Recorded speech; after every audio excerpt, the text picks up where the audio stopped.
Cyber fraud આચરી ભોગ બનનાર મહિલાને મરવા મજબૂર કરનાર ડિજિટલ એરેસ્ટ કેસમાં વધુ 4 આરોપીઓને મધ્યપ્રદેશના ભોપાલ ખાતેથી ગીર સોમનાથ એલસીબી પોલીસે પકડી પાડી સફળતા મેળવી છે।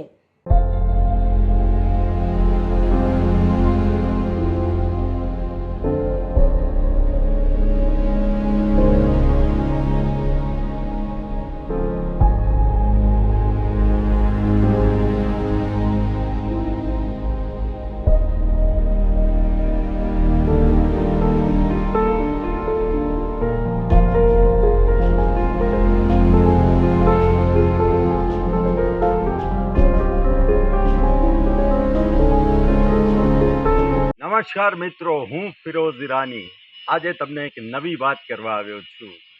દીવ મિરર ન્યૂઝ જોતા રહો, સબસ્ક્રાઇબ કરવાનું ભૂલતા નહીં અને શેર કરવાનું પણ ભૂલતા નહીં। સત્યની સાથે જોડાતા રહો। નમસ્તે મિત્રો, હું છું ચાંદની પરમાર।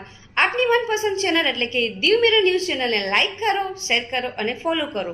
અને હા, તેમાં દરરોજ તાજા સમાચાર જોવાનું ભૂલશો નહીં।